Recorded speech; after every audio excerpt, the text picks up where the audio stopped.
Michael Phelps का नाम तो आपने सुना ही होगा।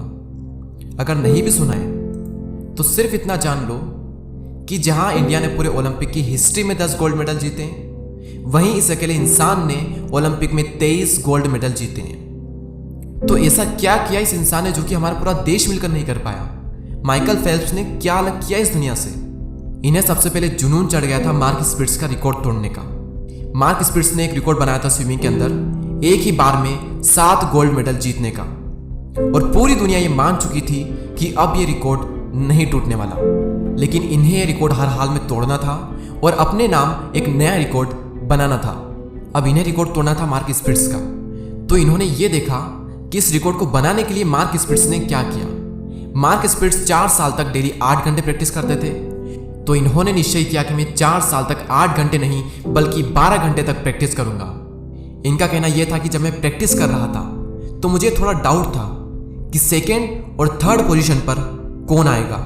खुद की मेहनत को देखकर इतना आत्मविश्वास, कॉन्फिडेंस ऐसे ही आता है। दुनिया को कुछ पता हो या ना हो, हमें सब पता रहता है कि हमने क्या किया है और कितना किया है, और उसी के बेस पर हमारे अंदर कॉन्फिडेंस डेवलप होता है। और यहाँ तक तो ठीक था, लेकिन बीजिंग ओलंपिक से ठीक पहले इनका हाथ फ्रैक्चर हो गया था। डॉक्टर ने कह दिया था कि अब तुम बीजिंग ओलंपिक में पार्टिसिपेट नहीं कर सकते, और अगर ये तुम्हारा हाथ सही हो भी गया तो क्या इसमें वो पहली वाली बात रहेगी? लेकिन इनके दिमाग में भूत सवार था मार्क स्पिट्स का रिकॉर्ड तोड़ने का। और जब इंसान के अंदर इतना जुनून होता है ना किसी भी चीज को लेकर, फिर वो इन मुसीबतों के आगे रुकता नहीं है। हाथ टूट गया था, कोई बात नहीं, इन्होंने पैरों से अपनी प्रैक्टिस स्टार्ट कर दी, और प्रैक्टिस कर करके अपने पैरों को इतना मजबूत बना लिया कि जब तक इनका हाथ सही हुआ, इनके पैरों की वजह से इनकी स्पीड्स कई गुना तक बढ़ चुकी थी। और जब हाथ और पैरों का कॉम्बिनेशन बना तो दूर दूर तक कोई इनका मुकाबला नहीं कर सकता था। जो इंसान कुछ करना चाहता है ना, उसकी जिंदगी में बहुत मुसीबतें होती है, और जो कुछ नहीं करना चाहता उसकी जिंदगी में भी बहुत मुसीबतें होती है। बस फर्क इतना होता है कि करने वाला सॉल्यूशन ढूंढ ही लेगा, और जो नहीं करने वाला है उसे सॉल्यूशन नहीं मिलेगा। बस इतना फर्क होता है, और कोई फर्क नहीं होता। इन्होंने अपनी सबसे बड़ी मुसीबत में सबसे बड़ा मौका ढूंढा, और 2008 में फाइनली इन्होंने मार्क स्पिट्स का रिकॉर्ड तोड़ दिया। और उसके बाद में 4 साल बाद 2012 में 5 गोल्ड मेडल और 2 सिल्वर फिर से जीत लिए। लेकिन उसके बाद ये कुछ गलत आदतों में पड़ गए, ड्रग्स का शिकार हो गए, जिसके चलते कई बार इन्हें जेल भी जाना पड़ा। इनका तो ये तक कहना है कि एक टाइम पर ये स्पोर्ट्समैन तक नहीं रहना चाहते थे। एक ऐसे डिप्रेशन में चले गए थे जहां पर कई दिनों तक ये एक ही जगह पर रहे और जीने की तमन्ना तक ये खो चुके थे। लेकिन फिर इन्हें अपनी गलती का एहसास हुआ और फिर इन्होंने कमबैक किया। 2012 ओलंपिक्स में इन्होंने संन्यास ले लिया था, लेकिन 2014 में इन्होंने फिर से कमबैक किया और अपनी प्रैक्टिस फिर से शुरू कर दी।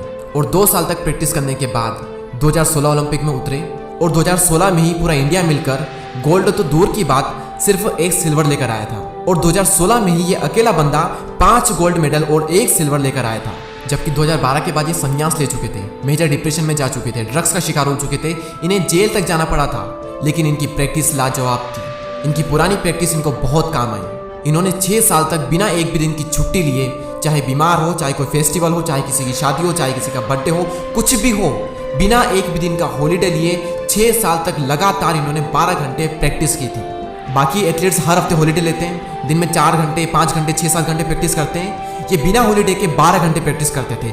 बस इतना फर्क था इनमें और बाकी एथलीट्स में। माइकल फेल्प्स कहते हैं कि फर्क नहीं पड़ता कि आप कितनी बार गिरे हो, फर्क नहीं पड़ता कि आप जो कर रहे हो वो कितना मुश्किल है। अगर आप सच में उस काम को करना चाहते हो तो ये जिंदगी आपके सामने कितनी भी बड़ी बड़ी चुनौतियों को लाकर खड़ा क्यों ना कर दे, आप उस काम को कर जाओ।